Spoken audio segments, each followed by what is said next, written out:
Sing it, Christian, sing it. We're live, y'all. Again. All right.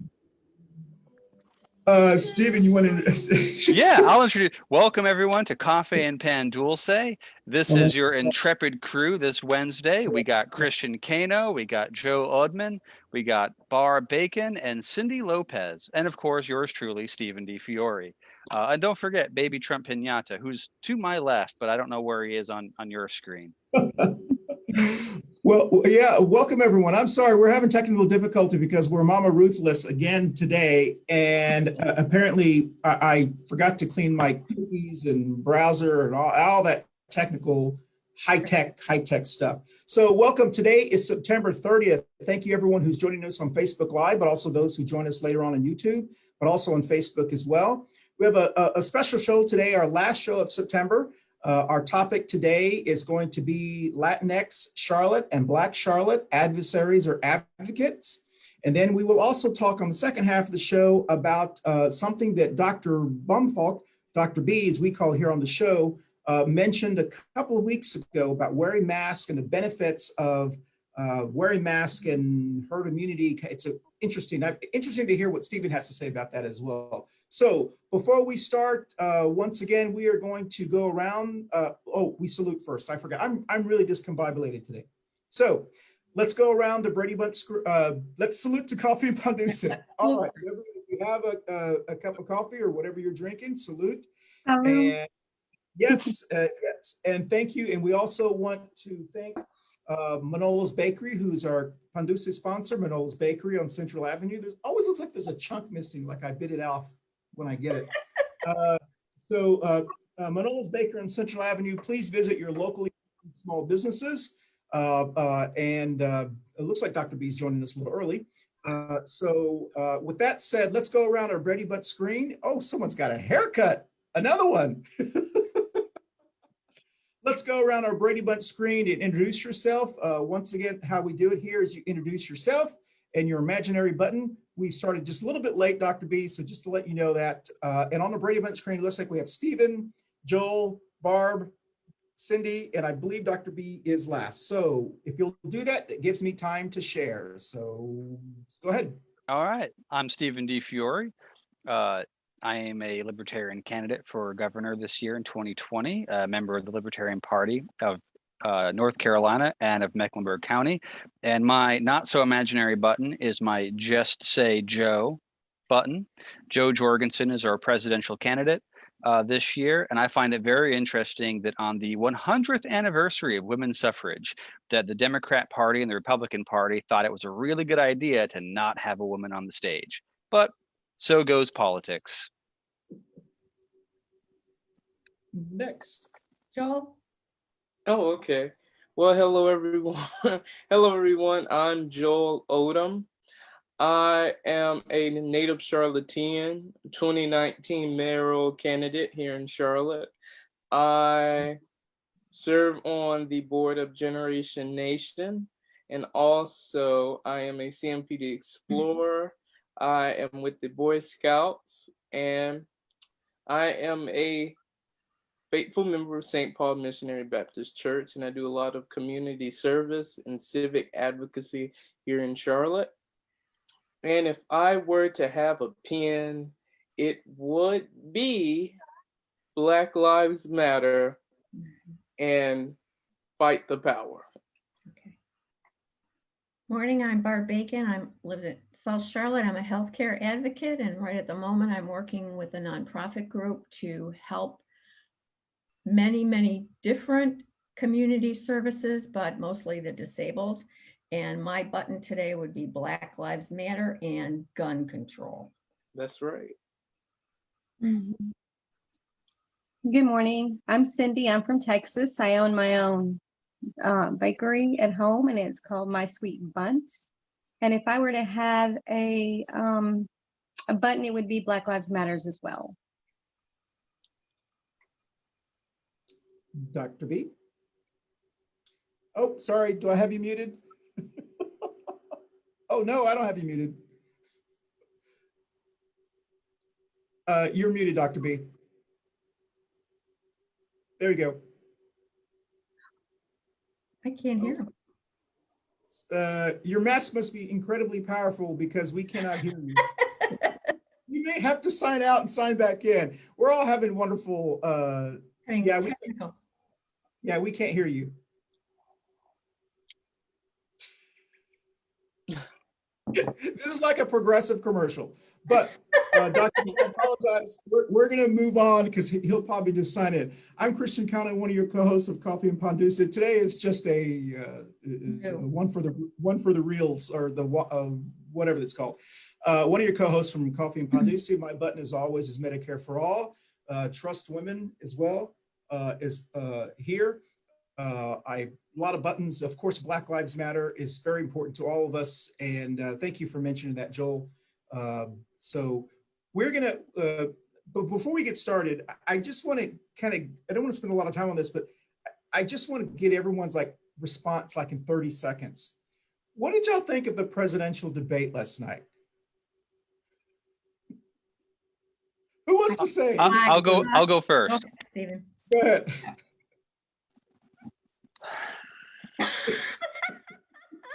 Yeah, really.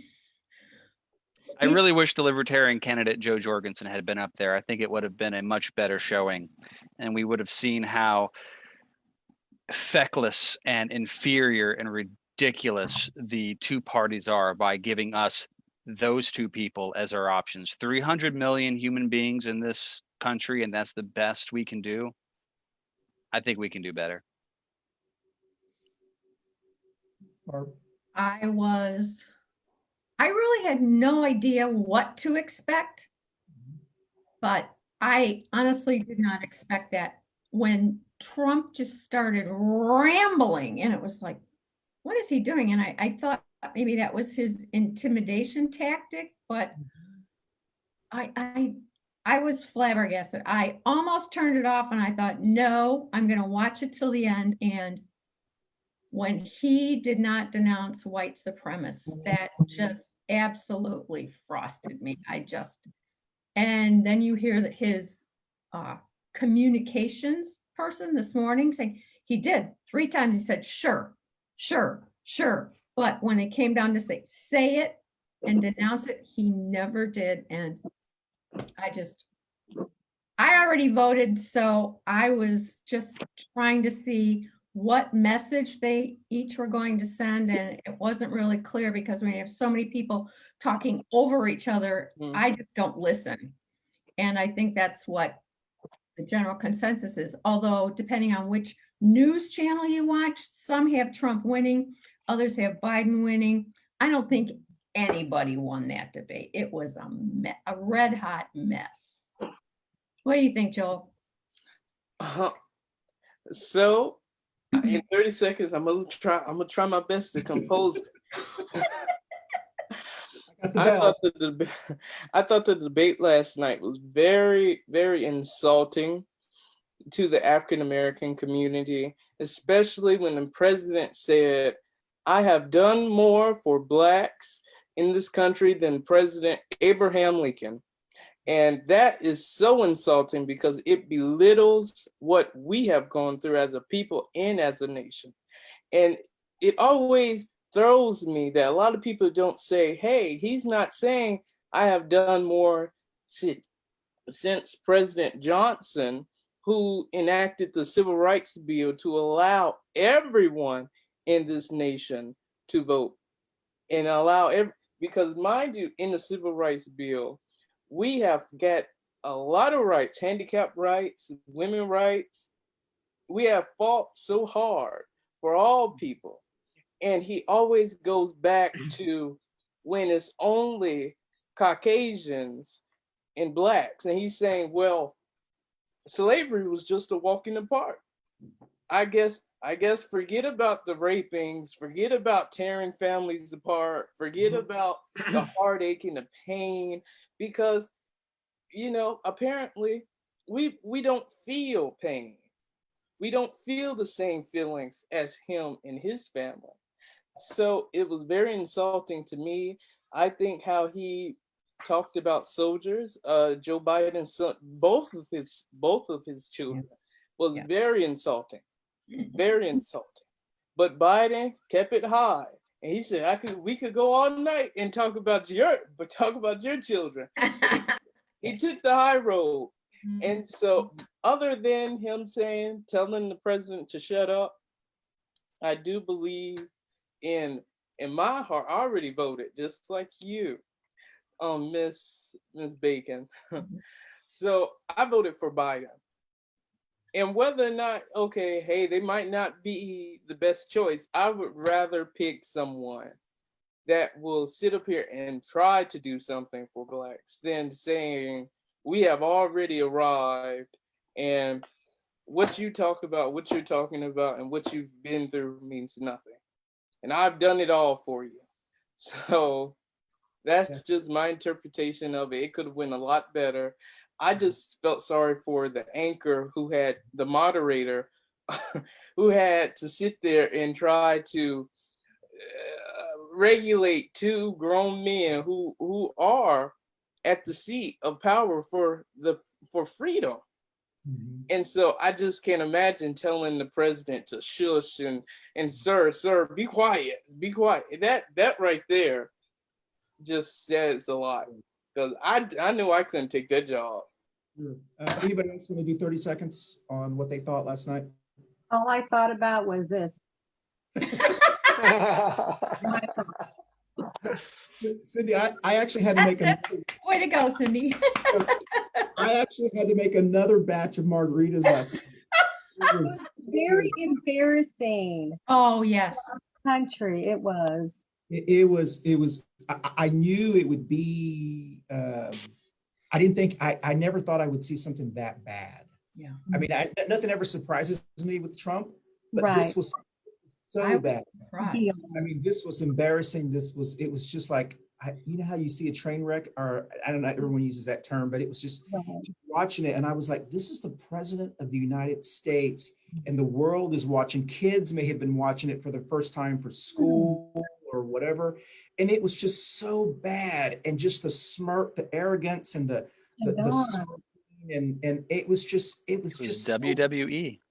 Yeah. It was.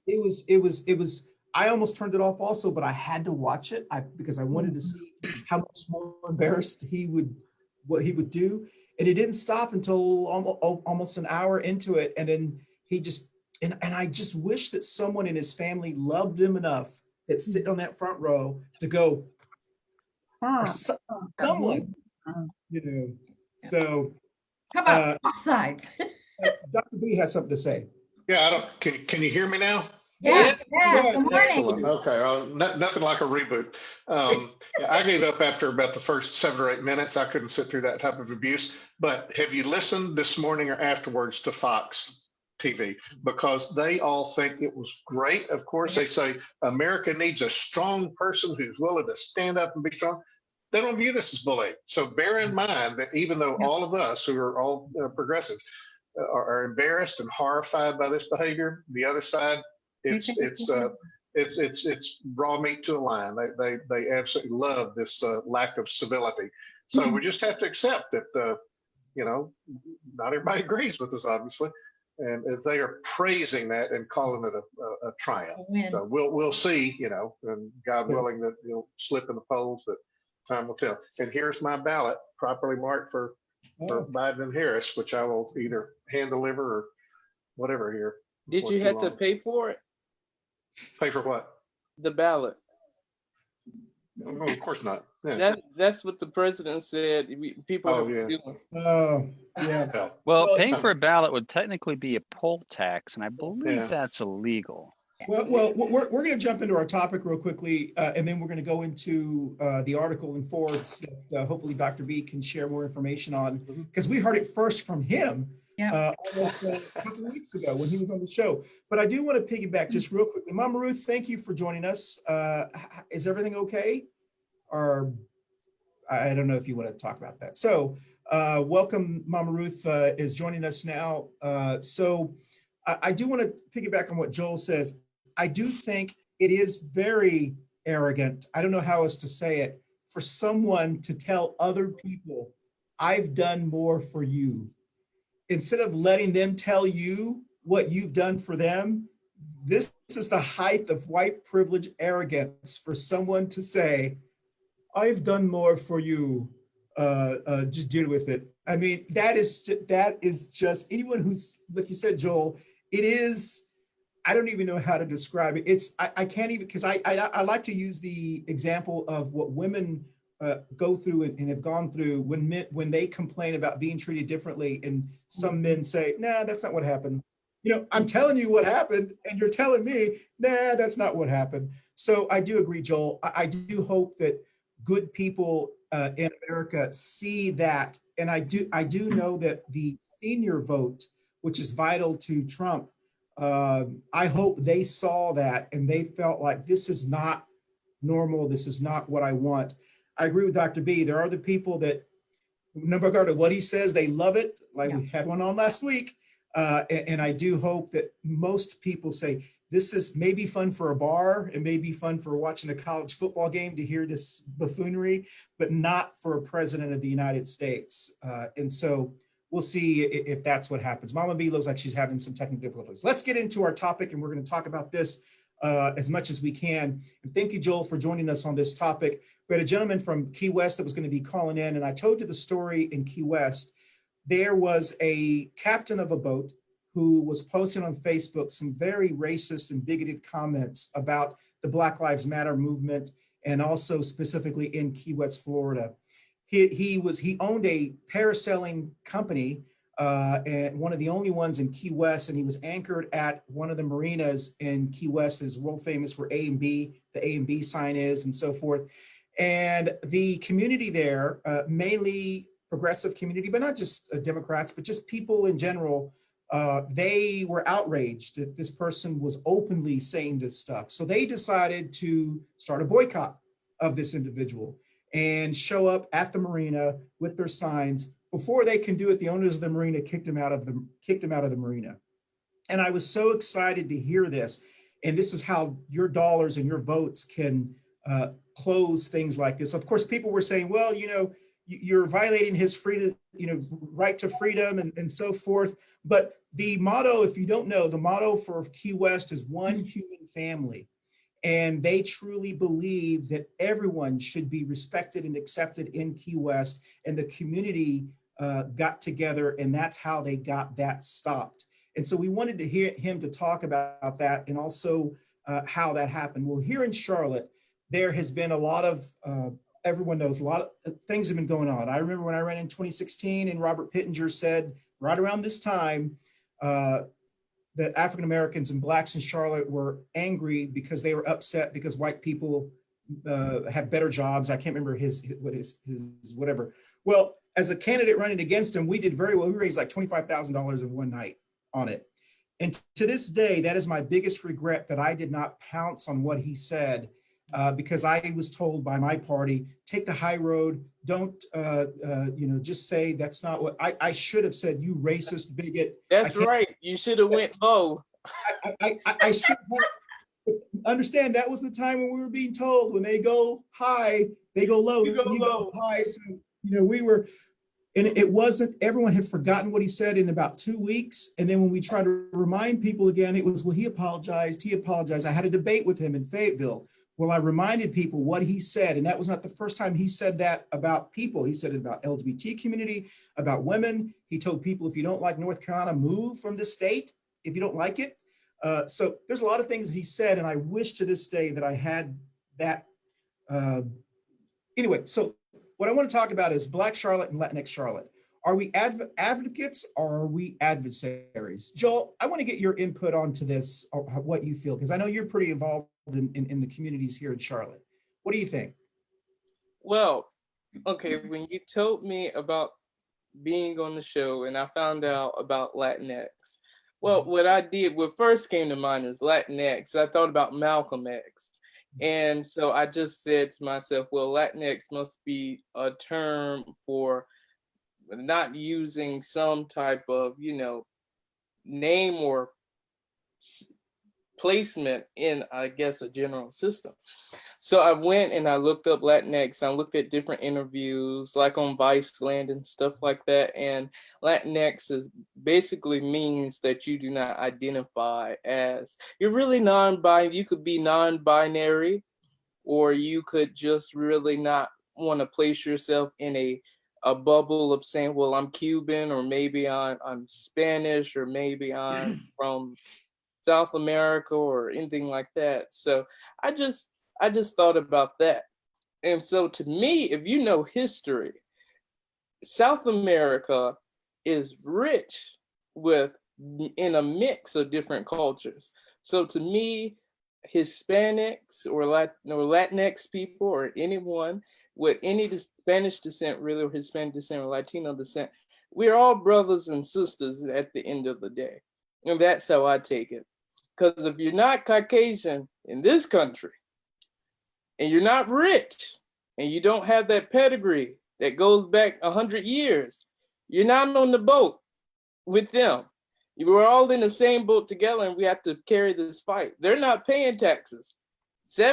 A lot of people, I was looking at this, someone was like, well, there are Black billionaires. I said, there's only 7.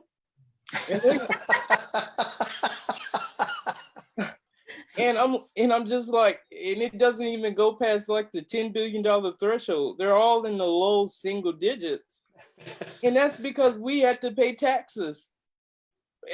Hello, they're so quick to say, well, look at LeBron James, and look at Tyler Perry and Oprah and Mike. These people are getting taxed. The federal government and everybody is watching every single thing they do. They don't have the luxury of Donald Trump. So I guess my question, Joel, you've been Penn involved. And before we started this, we were talking briefly, and you mentioned that your family went all the way back to Brooklyn, the Brooklyn Center area, which those who know the history in Charlotte, that was annexed by the city of Charlotte, and they displaced many African-American Black families. And it was like the Black Wall Street here in Charlotte. The churches got displaced, everything got displaced, and they just took over, made it the government center. They promised they would never build another church in that area, but then they built the white church, the Mark Harris's Baptist Church downtown. And so when the Black community here in Charlotte, when they're fighting for justice and so forth, do you feel like the Latinx community, and you can use the word Hispanic, I use the word Latinx, Hispanic, Latino, some people use those terms. Do you feel that we are helping you, or we are standing in your way? I will never say that anyone that is on the side of moving any group of people in this country forward is in our way. As long as you're not saying, well, I'm a conservative or something like that, to me, we're on the same side, because we have to move forward. A lot of people say they're conservative. To me, anyone that's not really Caucasian saying they're a conservative, they really have to do some soul searching, because in this country, in this system, what do you have to really conserve? And I get abortions, and I do get gay marriage and stuff like that, but to me, abortions is really a humanitarian issue, and a lot of people have issues with abortions. And let's get one thing straight: if you know history, it always go back to history. People did not have a problem killing Black children. They came up with abortions because there were white women having mulatto children, and there were Black women having mulatto children. And they had to figure out a way to keep that down. But see, they did not plan on the white woman having the choice to abort a white child. So when you have someone saying, well, I'm a conservative when it comes to abortion, I'm a conservative when it comes to marriage, I'm going to remember all these things. There was the church, there was marriage, there were all these things back then with slavery. Remember, the Confederates were conservative. They were trying to hold on to slavery, and they did not want the federal government to intervene. That's probably why a lot of people don't like paying federal taxes, because if it was not for the federal government, African Americans would not be free. African Americans would not have their rights to vote. African Americans would not be counted in the amendments. You got the 13th, 14th, and 15th Amendment. Mhm. And then a lot of people will say, well, it should be the state's choice. But states does not have the better interests of always all people. They don't consider everyone. So to me, the Hispanic community is an ally. Mhm. And the only thing I have to say really that somewhat bothers me is if you're in this country and you are here illegally, I do believe that everyone that is here illegally Mhm. should make an effort to be a legalized citizen Mhm. so they can vote, Mhm. so they can serve this country, and not just by military standards, but also in the elections and also with medicine and everything else, and they can do what they can. And at the same point, they can also pay their fair share Mhm. because that's why this country is in the way that it is. The little guy, the poor people are paying all the taxes, Sure. and the rich people are holding all the money. And so So, we have to do something we have to make a change. well, thank you for saying that. I was curious to hear you because you're a native Charlottinian. You know what I mean. You're, Charlatan. yeah, That's right. you're like Tara Long and some other individuals that are unicorns. I think Kyle Kirby is also native. Very rarely do we see that. So thank you for putting your insight. Does anybody else want to add anything to that? Do you feel like our Latinx, our Hispanic, or whatever term you want to use? I've just got so accustomed to using the term Latinx because it's a gender neutral term. When we have Latinas on the show, I like to be respectful and say Latinx instead of Latino. Yeah, I'll jump in. I'll say something. 30 seconds. Now my better half is Mexican, and she definitely takes pride in Spanish language. So if I said Latinx, she'd hit me with a chancla. So she says, it's Latino, Steve. Use Latino. I'm like, okay, ma'am. And if you've ever been with a woman for a long time, you know that when she says something as a man, you just, no matter how comfortable your couch is, you just kind of follow suit. So I tend to use that term. But as far as one interesting thing that Joel mentioned was states and states' right to decide and things like that. And as the token libertarian in this group, I'm a big fan of the 9th and 10th Amendments. That is the rights of the people in the states to decide things if it's not explicitly in the Constitution that is the federal government's purview.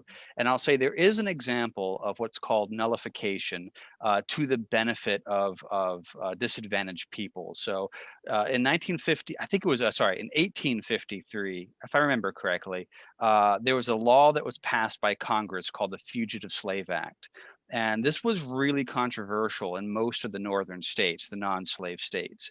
And through the use of nullification, most of these states essentially ignored these laws. So much so that the Fugitive Slave Act was almost never actually used, especially in northern states, because no judge or DA or city government in, like, say, New York or Maine or any of these, it wouldn't have Maine at the time, or New Hampshire or Massachusetts, would have actually gone and actually sent someone back to the South. So much so that when the Articles of Secession were drawn up by the several states of the Southern, of the Southern Rebellion, they actually said that it was the fact that the Fugitive Slave Act was nullified by the states of the North was one of the things that caused them to want to rebel. So there are instances where the federal government passes a really, really bad law and the states go, nah, we're going to ignore that. In current times, we can talk about Schedule 1 for marijuana. Marijuana is a Schedule 1 drug. Why the heck? Well, because why not? I don't know. But there are several states who realize that that's just a stupid policy. For whatever reason, the Democrats and Republicans in Congress don't actually do what the majority of Americans agree with, which is, decriminalization at the very least, or at least Schedule 3. I mean, come on, but whatever. But you have states like Colorado, California, New York to a lesser degree. Even in North Carolina, there's the ability to use some cannabinoid derivatives for epilepsy treatments. That's an example of the states going, we don't like the state law, but I got the note from Christian, so I'll hand it off for the next person. Well, I want everyone to be able to reply because then we want to go into the mask article. But Cyndi, question for you and Mama Ruth. I'm sorry that your microphone's not working, so I'm not sure how we can get you to reply. But Cyndi, growing up in Texas, you and I both grew up in Texas, and so did Mama Ruth. And I know actually Dr. B grew up in Texas too, I believe. And I know Barb lived in Texas. Everyone except Joel and Stephen. But I remember growing up in Texas, and the Latinx community or the Hispanic community, the Tejano community, the terms we used during that time, I don't even think we used Hispanic. It was more Tejano, or I'm not really sure. But yes. Mhm. I do remember there was a little bit of tension growing up civically between the African American community and the Latino community because the Latino community was growing so fast that there was this fear. There was this, and I see bits of that here in Charlotte, where it's always been about black and white here in Charlotte, always. Every time they talk about race relations, it's black and white, black and white, black and white. And there are more young Latinos in CMS than there are African Americans. And the Black and the Latinx community make up the majority of CMS. And so I do see a little bit of, especially from some of the older African Americans that live here in Charlotte, this maybe misunderstanding or this fear.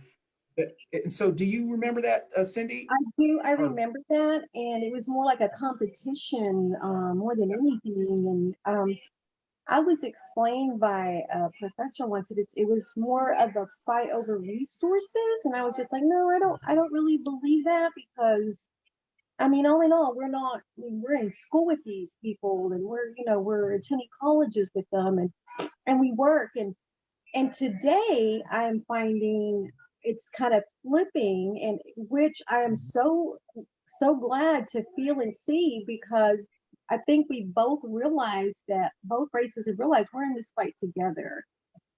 If not, I mean, if we can't come together, I've always said there is strength in numbers, and can't come together and get along, we can't continue that mindset. It's not going to help either one of us, and yeah, I do remember many times, and I'm thinking too, a lot of it had to go back with a lot of the gang members that were trying to claim their own areas, and it just got worse. East Side, Fort Worth, Riverside, all of that it exploded with all that, and it was such a scary time, because I mean, you weren't sure if your friends were going to be against you. It kind of reminds me of today, which friends were going to be with you and which one, or which you hung out with, but you're right, that did exist, and I think it's gotten better. I like to think it has. Well, and that's why I wanted to talk about this topic briefly, and we need to continue to talk about this topic, is because Charlotte is a growing city. We're still a young city in compared to some of the other cities. And other cities have been through this growth. They've been through these growing pains. So we can learn from the challenges that they experienced and maybe do it a different way. And I've spoken with many elected Black and African-American leaders and candidates, and I try to support as many as I can. And I want them to know that our growth, the Latinx Latino community's growth, is in partnership with them. That we can do this together. And the worst thing, and I've always joked about this, the biggest fear that white, racist, and bigoted Republicans and some Democrats, their biggest fear is Black and brown voters uniting and getting together. That is their biggest fear. So before we switch, anybody else want to add maybe 30 seconds on this topic? Dr. B. Yeah, I think I'm unmuted. I didn't get a chance to show my button for the week. I don't think I have my T-shirt at the last thing, so I'm wearing my Black Lives Matter T-shirt and very proud to. And so I've been doing a bunch of reading of the current literature that's coming out, and I've learned this new term, BIPOC, which stands for Black and Indigenous People of Color, and that seems to be about the best term now to be all inclusive of Hispanics, Latinx, Blacks, Native Americans, everybody who is in the minority, who's been disenfranchised, who's struggling to kind of get equality, not to beat whitey, but just to have a little equality. So maybe the use of the BIPOC term might be helpful in terms of inclusiveness and putting everybody together in this fight for fairness. So. Excellent. Anybody else before we jump to the next topic?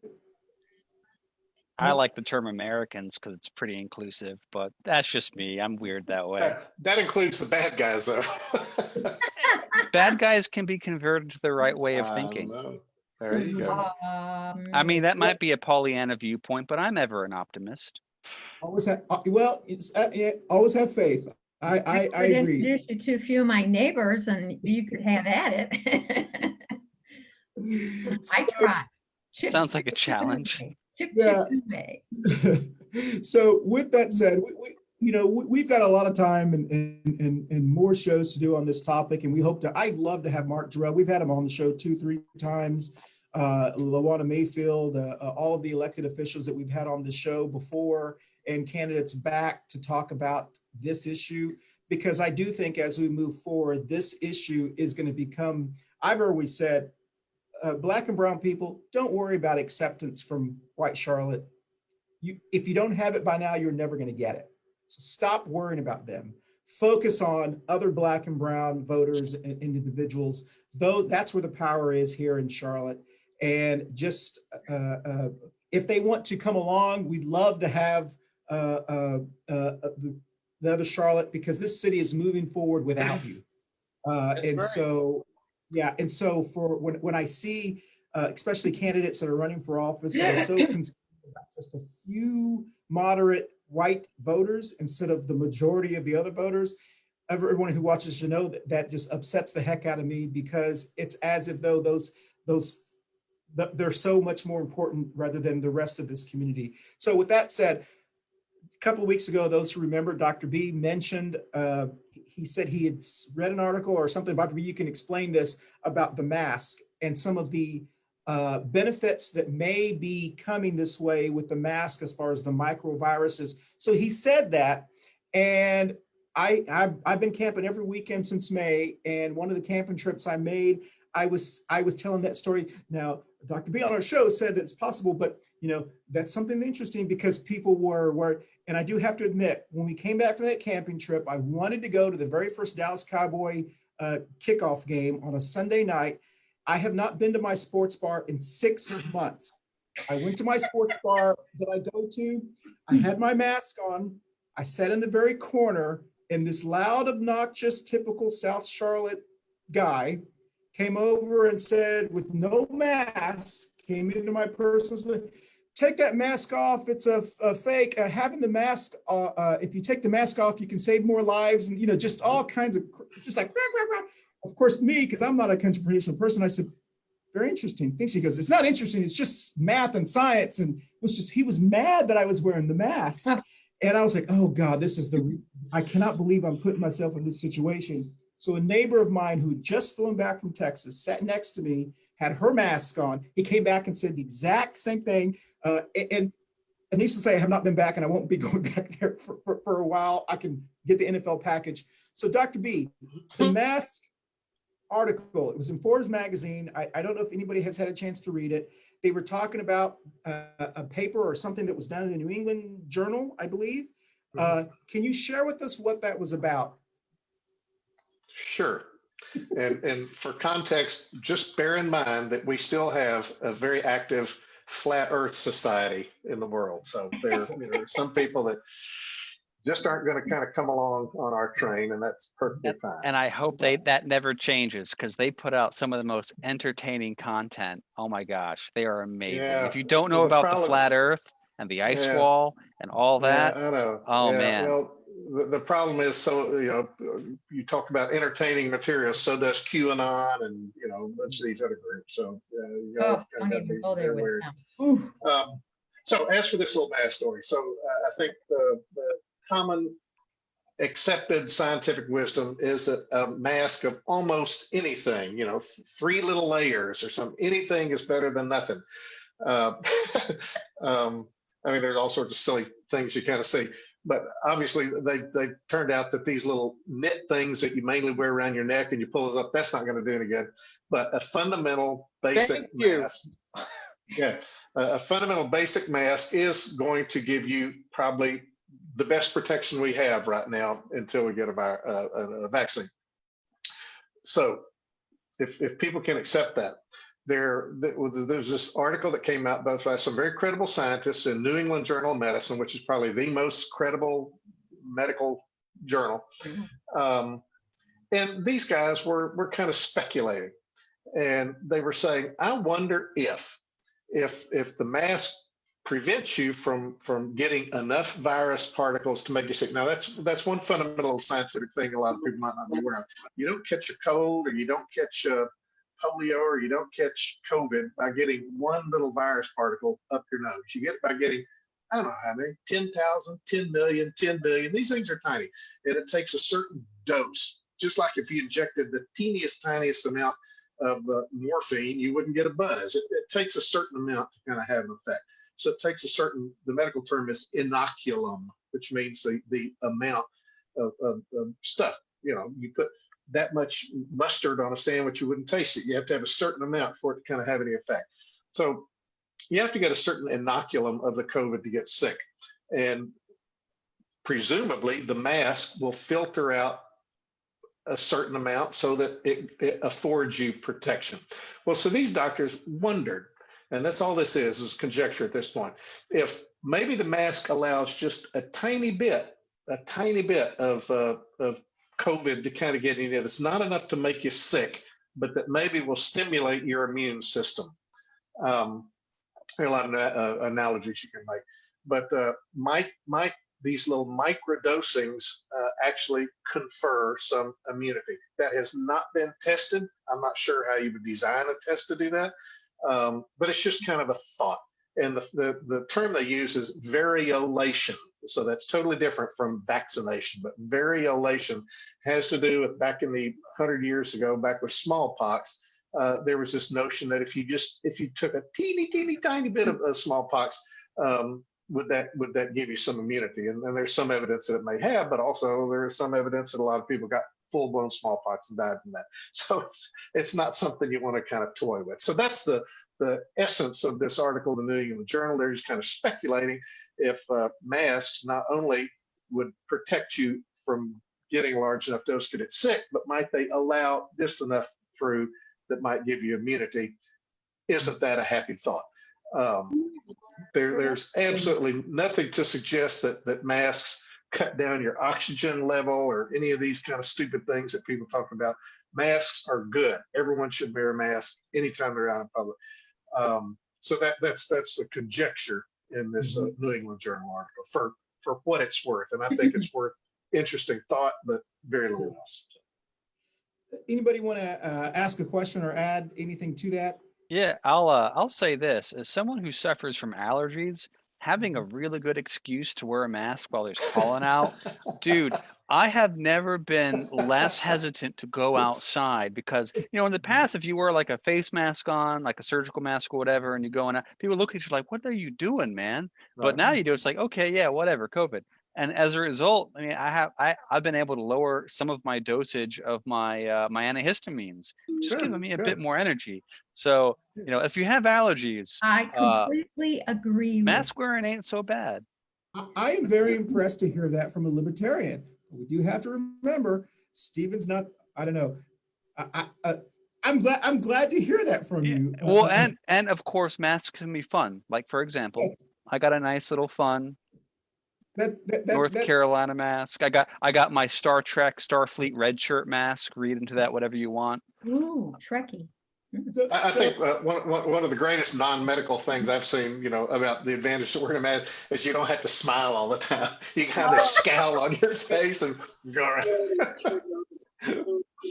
Well, and we're always going to be looking back at 2020 in good ways and bad ways. And, one of the When things. are the good ones going to start? That's what I want to know. Yeah. Well, Let's do this. Right now, we all had a good laugh about masks Okay, all right. and That's true. being able to scowl all the time. Yeah. And No, because then you get the 11. Yeah, one of the things I think we're always going to look back at, and historians, and we're all going to look back at this, is what it could have been had we had a leader in the Oval Office that said to everyone, it's your right to wear a mask, but we want to get through this. We want to open up as quickly as possible. Let's pull together as Americans, wear a mask, protect others, to protect yourself, so we can get through this, and then we can maybe get kids back in school, open up businesses quicker. We can do these kind of things. If we had had that path instead of "you're not the boss of me," let's just what woulda, coulda, shoulda. I mean, I know but we still. I mean, Dr. B, maybe you can explain, but I think Dr. Fauci and everyone is saying that we still have to hunker down, right? I mean, this is still something that we're in the. Yeah, I mean, we're in the. Yeah, it's very much with us. And I think some of the best epidemiological experts have kind of said that had we had a unified, coordinated kind of response and taken it seriously and scientifically, we'd probably have fewer than half the deaths we have right now. So that's 100,000 people that presumably have died unnecessarily. It's like, how do you get your head around that? How do you even, how can you begin to kind of excuse that for lack of leadership and a coordinated response and making all the governors and mayors fight this out and figure it all out amongst themselves? I mean, it's just unconscionable. So yeah, we are still very much in it. I'm afraid to travel. One of my conservative friends in Texas just talking about, oh, my wife's tired of getting locked down. We're going to go on a vacation. Good luck with that. I mean, back in World War II, people got tired of rationing. They got tired of kind of turning their lights off and the loose lip sync shit. They got tired of it. But what's the alternative? You die. So yeah, I'm bored. I'm tired of sitting around. I'd love to go a bunch of million places. I'd love to go out, eat out in restaurants. Eating out in restaurants so far is still about the highest risk activity you can do. Yeah. I ain't gonna do it. I don't know how long it's gonna last. Not forever, but I just think you need to be patient and continue to be responsible and see if we can get this thing beat down. Well, like you said, Dr. B, the alternative is death. So yeah. I'm with you. Well, one thing about the mask that I loved how you explained and said that the little sleeve over mask, the little polyester masks, they don't work. And so all the particles are just spraying out.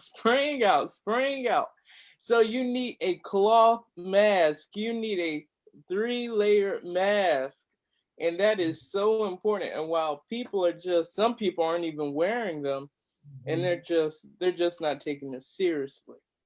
And to me, with the healthcare system that we have, I just can't even imagine how they're going to feel after they get that medical bill. Because you don't take it seriously now, like Dr. B said, loose lip sync ships, and everyone may get tired of rationing, but at the end of the day, you're going to pay a bigger cost. You're going to pay a bigger price than you would have if you would have just did your part to stay safe. In the headline of the Observer today is a story about I think 17, 19, a teenager athlete at the Appalachian State University who just kind of died. So when you kind of hear, don't worry about the young people, it's like, I worry about my grandkids. Yeah, and one of the interesting things about leadership and leading groups and stuff, there's a lot of people, Christian calls them the don't tell me what to do people. But when you have someone, in a higher position of authority than you, and they say, you have to do this and you don't have a choice, some people will go along with it, but a lot of people will just be resentful of being told what to do. But something that really works, and this happens in institutions and businesses, voluntary organizations, you persuade and convince people to do a thing and you get a higher likelihood of compliance because now the other person is part of the decision-making process. We're not going to get to 100%. That's a ridiculous standard to have. But if we have more effort in persuasion and convincing, not trying to force people to do something, you include the other people, you include folks in the decision-making process, and they decide for themselves. And in that way, you get a higher, more thorough compliance rate. And in my opinion, that's the better way to go. It's harder, Yeah. but you get better, more long-lasting results that way. And that's a lesson of leadership that no one at the top levels of government seems to understand or value. Well, that's because Trump, PBS has the show, and anybody that has a way to get the PBS app, it's free. I believe it's called the 2020 Conversation or something like that. It's about an hour and a half, and it walks you through Trump and Biden from children. And when you watch Trump's life, he has never changed his attitude towards people and the way he treats people. He has been the same way since he was in grade school. He just is more angry now, but he hasn't changed one bit. I learned more about Joe Biden than I didn't know a lot of things about him, but watch it. It's very informative. And as I was sitting there annoyed watching him in the debate last night, I thought, yep, this is who you are. And we're out of our mind if we think he's going to change. It's embedded in him. He doesn't know how to be any other way. Making excuses for him, I can't do that. I don't condone. Oh my God. But I found on subject. yeah. It's always Hillary's fault, Obama's fault. It's just everyone else's fault. No one wants to take responsibility. Well, sir, if you're judging everyone on their actions and their decisions that they made while they're in office, well, we have to judge yours the same way. We can't sit here and do this whole hope-based vote thing. Okay, look at what they're doing right now. He's trying to get Black people to vote for him on a hope that he's going to put almost $500 million in the African-American community. That is a hope. It's basically saying, it's like you just have to pick between two evils, forget everything I've done, don't be upset that I appointed over 156 federal judges, 156 all white judges. I posted yesterday that he bragged that he's going to try to put 300 judges in office. And by his actions, judge a man by his character and his actions, not by the words that he say. His actions tell me he's going to appoint 300 conservative white judges. And that means that they're going to put white supremacy, white base, and white hope back into the American hearts of these people that want to be like Donald so bad. And so that's just a big no for me. And I'm just not going to sit there. James Baldwin said it best. Whenever a Black person really tries to identify himself or just push and try to vote and, stand for itself, you always get called either racist, you're then the bigot. And it's just like we have to make decisions not on a person's character. It's just like you're not supposed to judge a white man by his character or his actions, or by his words. You're always supposed to think he's a messiah. He's the hope for this country and for your life. And that's not true. And I'm not going to sit here like so many people and idolize this man, because that is just blasphemous just by itself. So I agree totally with you. It's just, oh, Ms. Bacon, you just don't know. I told you it was so much. Yeah. Well, we're going to go over just a little bit because we had technical difficulties, but I kind of want to get back to this mask thing. So I because of what I experienced at the sports bar, and that's not a scientific experiment, but our house backs up into the neighborhood country club.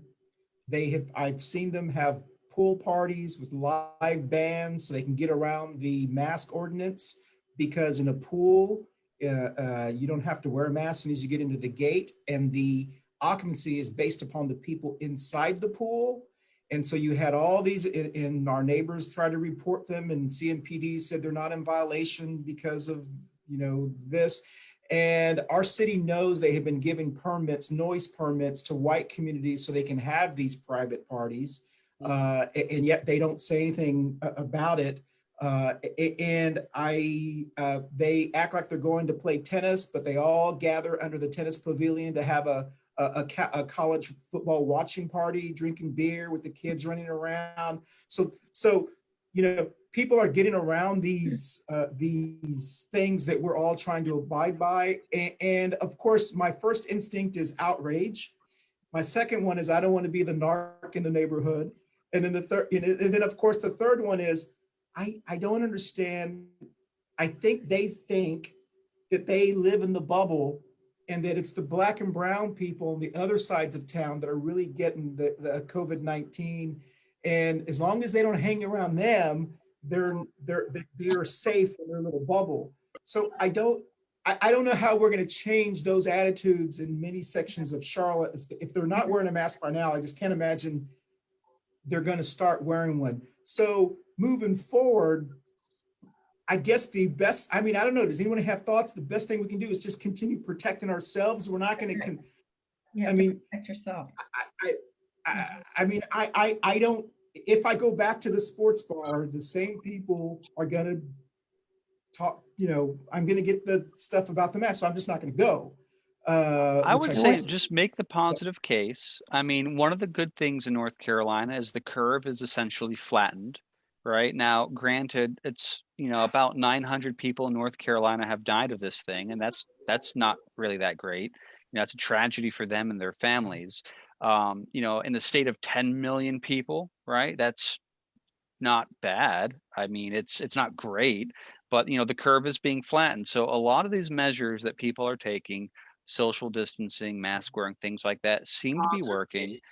It'd be nice if a lot of this was more voluntary, right? So that people feel like they are part of the decision-making process. It'd be nice if people weren't denied the ability to earn a living, as in some cases and places in the state, because that also builds further resentment. And if I'm confronted, right, I'll wear a mask on a piece of private property when they ask for it. So if I go to, Food Line or whatever, and they're like, oh, we wear masks, put on a mask, whatever. And if someone says something, oh, you're such a fool, it's like, okay, well, if you don't want to wear it, then whatever. I'm just like non-confrontational. It's just like, okay, whatever. But I had an experience yesterday. Hi, y'all. I've been listening I had technical problems this morning as well. I went to my bank yesterday, and I think our state, or actually our city, is not watching local news, and they're more worried about, national news. Because the banker that was with me yesterday, she was mentioning, oh, by the way, we're so happy because we're going into phase 3 this Friday.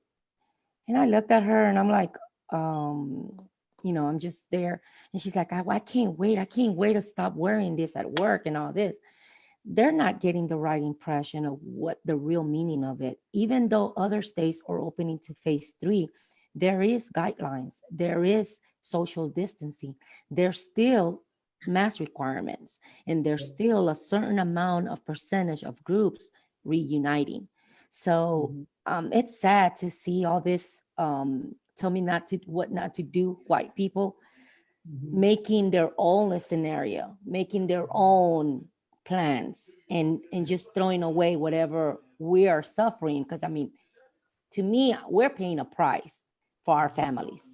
It hasn't been a very nice year. We are being challenged, and we either get in the battle and do the right thing or stay on the line and die. So you're telling us that this lady thinks phase 3, everything's over and you can go back to normal? This October 3rd, she mentioned to me that this Friday we're going into phase 3. So I came home and I'm over here searching through the news. I'm like, I must have missed Cooper. He hasn't had a speech. There was nothing. It's another state. Something. I just don't know when it is, but it's not going to be. You can go back to normal. No. I think what Stephen was saying is interesting because if I hear you correctly, Stephen, what you're suggesting is if we could do it again, you would have preferred the governor not have the No. I'm not in the business of second guessing What what I was done understood with behind. Stephen, what I understood with Stephen is that even though he might not agree with some of these procedures, he goes by guidelines. If he has to go and visit somewhere and there is a requirement for the mask, he'll wear it, you know, without no complaints, because he understands that this is gonna save somebody else. That's my understanding. I might be wrong. Yeah, no, that's absolutely correct. And I believe in private property rights.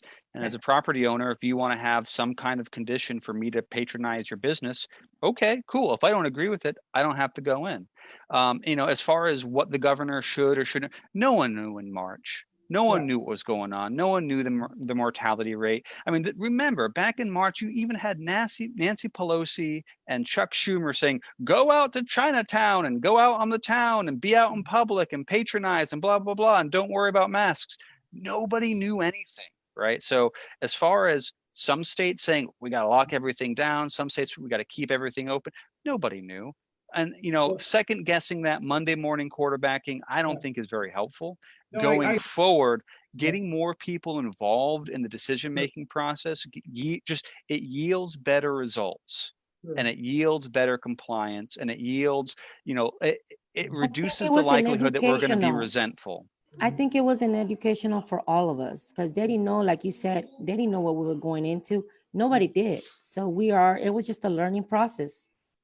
Well, I mean, I know we're always going to have, you know, different opinions on how we handle things and how we shouldn't. I just always believe, let's let the professional doctors, scientists, and health professionals, I want the experts always to work on whatever the issue is. Well, let me tell you something personal of me. As a community leader, I have to do the right thing for my community. But if it would have been just for me on my own to choose, I feel like dying when I'm wearing a mask. And I think I mentioned to y'all, but I have to do it because it's for the safety of my own family.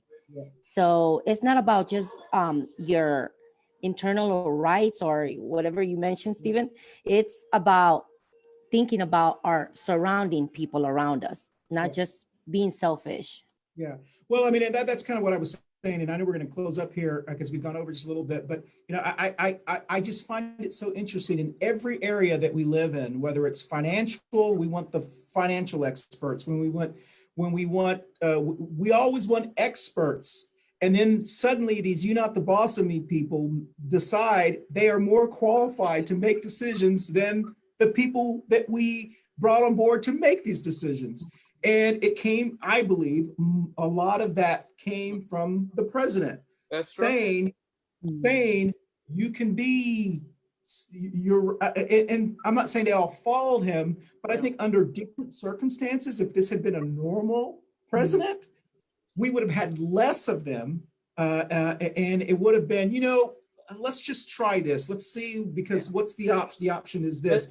And so, but Christian, what is normal when you're in authority? Yeah. Who's normal in authority? Yeah, I agree. Any other president. Joel, you want to say something real quickly, and then we got to close off the show. Well, I am so grateful to be on your show. I was just so excited. This show has been an eye-opener for so many people. I just know it is. You know, when it comes to the medical field, I do believe that if we had a leader with common sense, you know, that's not a doctor, lawyer, and Indian chief, because, you know, that's what he is. He knows everything. And when he, you know, his doctorate had told people to put bleach in their arms. So he didn't like that comment last night, did he? Yeah. All right. So listen, this is a great conversation. Dr. B, thank you for kind of explaining that paper. And I'm glad you explained it, because I was under the assumption that that was already in a study. So okay, thank you, because I don't want to be the one who's saying something and then them going, that's a lie. So thank you for sharing that. But I do think that it does give us hope on why, you know, wearing a mask. And anyway, that makes logical sense to me instead of just It is saying, don't wear a mask, That's you know, right. breathe it all in. As we always do on Coffee and Ponduce, we want to thank everyone for joining us. If you're on the Zoom call, stay on so we can record a very brief 30-second promo for the show. On Facebook Live, we'll disconnect. But before we do that, go around the Brady Bunch screen. Tell us where you're going to be over the next couple of days so that way your followers can know what's going on. Looking at the screen, baby Trump Pinata is there. He's going to be helping Cynthia Wallace for Congress still. And he also has, I forgot what else, Moms About Action. So he's going to be out there trying to get Cynthia Wallace in the office. Then we have, I believe it's Stephen, Joel, Barbara, Cyndi, Dr. B, and Mama Ruth. So 30 seconds or less. Tell us where you're going to be. Start with you, Joel. Where I'm going to be in the next couple of days. I will be at the Salvation Army Center of Hope doing a birthday surprise Hope for the Homeless for my birthday, October the 8th. I'll be there October the 10th. And so we're asking for twin bed sheets and socks and health products, which we're calling blessing bags. And I will be at a prayer visual Saturday uptown at Marshall Park. That's where I'll be, and home for majority of it. Okay. Next. All right, I'll be in Durham for a campaign event with the Libertarian Party vice presidential candidate, hopefully our Senate candidate, and of course myself.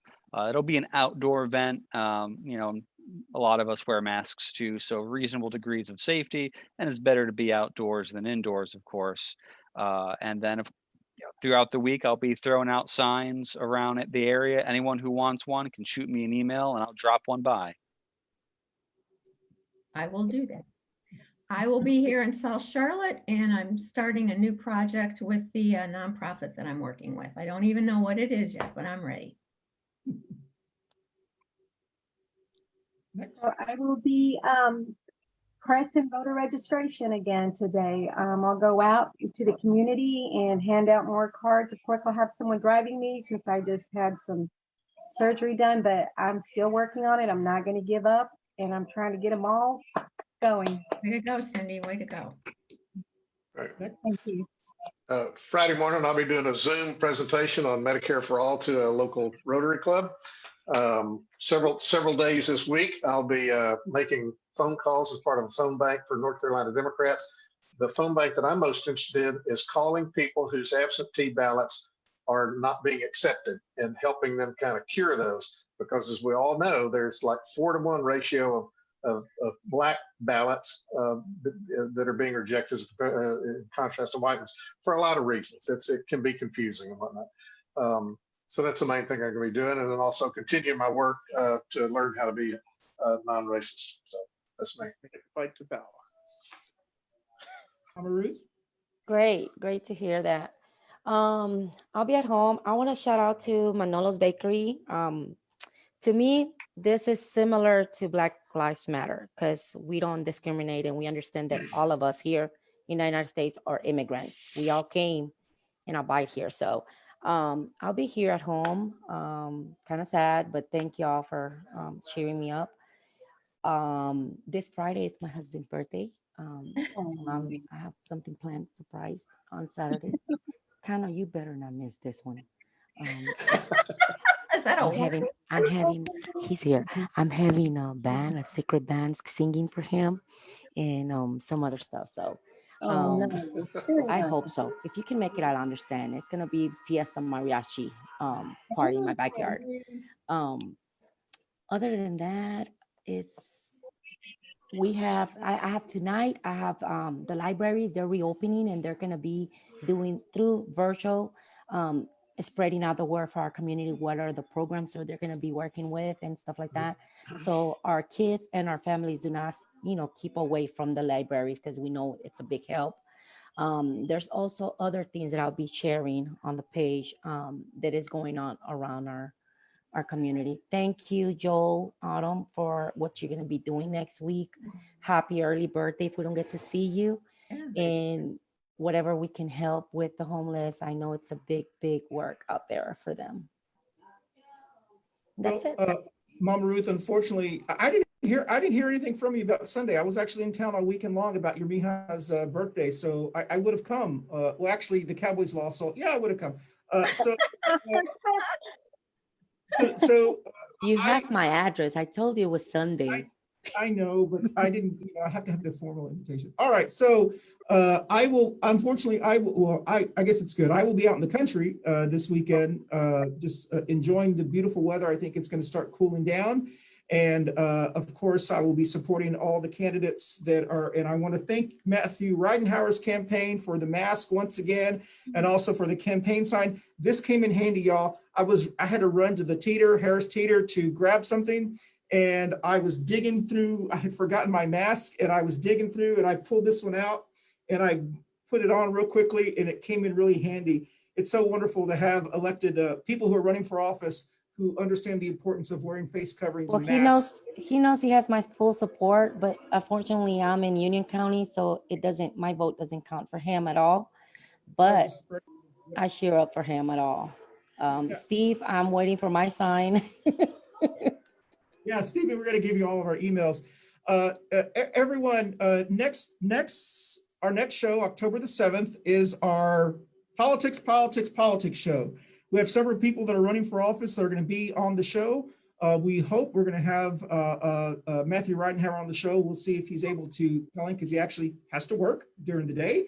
And we have some other individuals. I think we have someone from Union County who's running for school board. And then I believe we may have Sonia Nichols, who is running for state senate, I believe, here in South Charlotte. She would And be I think a judge running here in Union County as well, African-American girl. And I know that Judge Rex would love to be on the show, but he's in court, so we'll have his sign behind us as well, who's running for office again to get him back in office. Of course, we'll have Stephen. Have we invited Cynthia Wallace yet? Yes, I have invited her. She's out doing everything she can in the rural areas. We're trying to get as much, get her out, her name out there.